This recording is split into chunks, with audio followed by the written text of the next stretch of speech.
My wife didn't come back home all night, and looked tired in the morning, and fell asleep immediately. After watching her fall asleep with a satisfied expression, I used her phone. I sent a group message with a shy emoji. Originally, all the replies were normal.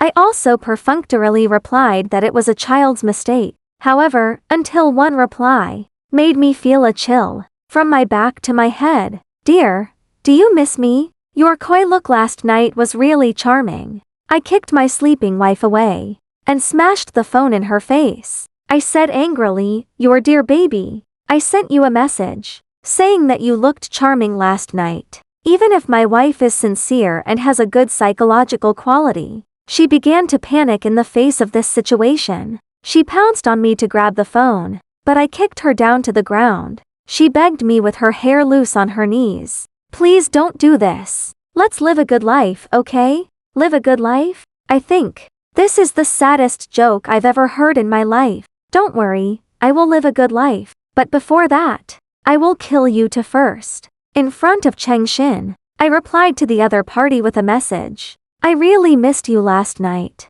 I almost didn't sleep all night thinking of you." The man replied almost instantly, "Baby, why don't I drive to pick you up and take a good nap in my car?" Seeing the message from the other side, I felt a rage rising from the bottom of my heart. From the soles of my feet to the Baihui acupoint, I grabbed Cheng Xin's wrist, forcing him to read the chat history. Cheng Xin struggled and begged, "Please, don't do this." She was ultimately a conservative woman. I chatted and flirted with his lover in front of him. He couldn't accept it no matter what. She was on the verge of collapse. "Did you see that? This is you. Dear baby. You said you didn't sleep." He doesn't care if your body can handle it. He was only thinking about dirty things. In his eyes, what's the difference between you and the prostitutes? Tears came out of my eyes. I'm not sad because of Cheng Xin's betrayal. I was just simply feeling sorry for myself. I didn't expect the woman I regarded as a treasure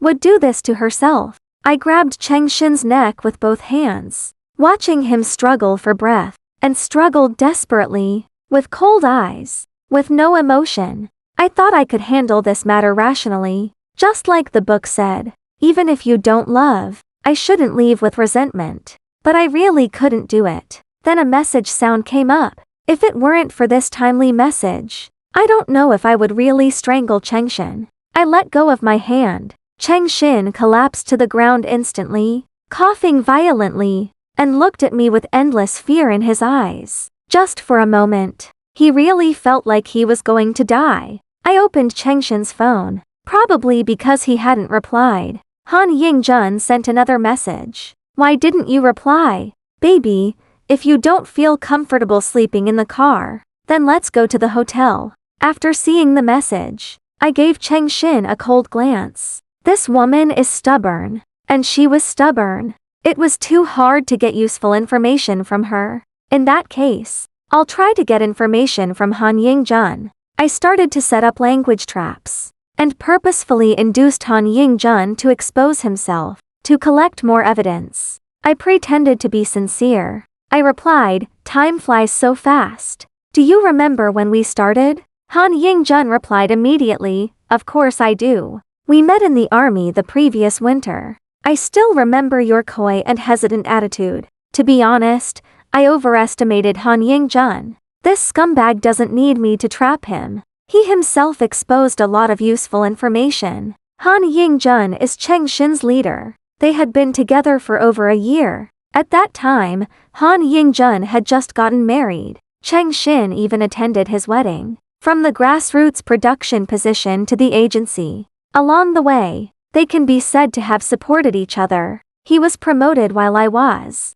Now the man is the director, and the woman is a senior cadre in logistics management. After Cheng Xin struggled in first-tier cities, she returned to Luoking. With his experience in this third-tier city, it can't be said to be a dimensionality reduction, but his advantages are still obvious. Whether it's workability or interpersonal skills, he was very competent. When working at the grassroots level, he managed the materials that few people could manage, and other trivial tasks, in an orderly manner, and he was affirmed by the leader again and again. Once, the superior leadership department was going to hold a speech contest. People in the unit tried to avoid it, or pass it on. No one wanted to take on this thankless job. Finally, this task fell on Chengshin. Coincidentally, my father was in charge of publicity in a unit before retirement. This kind of speech was a piece of cake for him.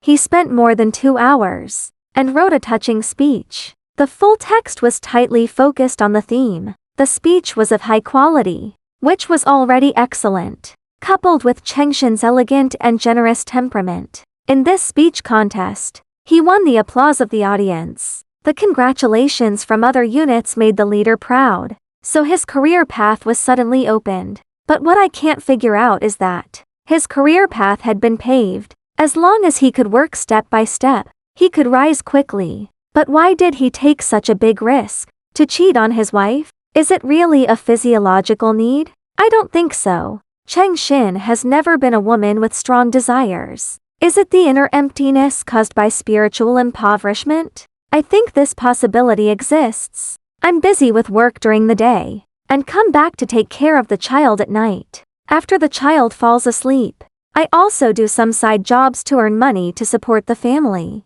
Since the child was born, my spiritual care for Chengshin has indeed decreased a lot compared to before. But from the chat content, this couple is more of a partnership in their careers. The woman is responsible for handling work, while the man is responsible for building relationships. Whoever gets promoted first will help the other. As for the matter between them, it's just that adults get what they need. While I was thinking, Han Yingjun sent another message. Baby, is it convenient to video? I looked at Chengshin and replied. I turned on the screen recording function of my phone. I turned my head towards Chengshin. At this time, Han Yingjun looked very happy. This is the first time Chengshin answered his video call. In his opinion, there can only be one explanation for this situation. That is, there was no one at Chengshin's home. Could it be that her husband and mother-in-law gone back to their hometown together?